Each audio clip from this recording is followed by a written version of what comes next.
Collier was 27 years old. He was once an up-and-coming stockbroker, but he had a vice, a costly one, not only for him, but for the people who trusted that he was making legit investments. Katrina Cravey has this Contact 6 alert about the man who gambled millions away. It seemed legit. I mean, you know, I never heard of the word Ponzi scheme in my life.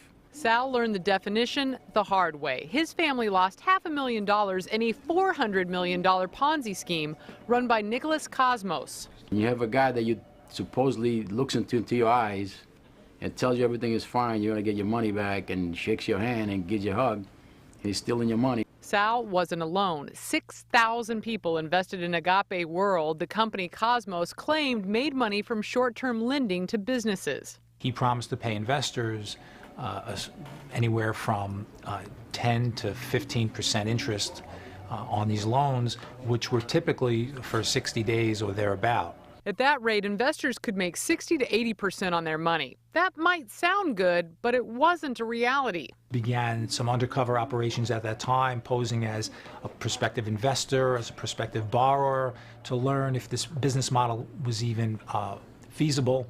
I quickly learned it was not. Initial investors got interest checks, but were asked to roll over their money. Typical for a Ponzi scheme. Cosmos also had a habit that put him in a financial hole. His vice was gambling, and Nick Cosmo used over $80 million to trade secretly on the futures market, and he lost that money.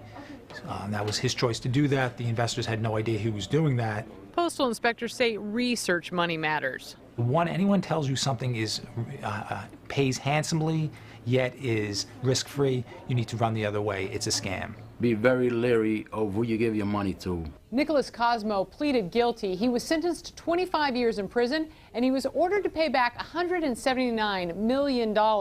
I'm Katrina Cravey, Contact 6.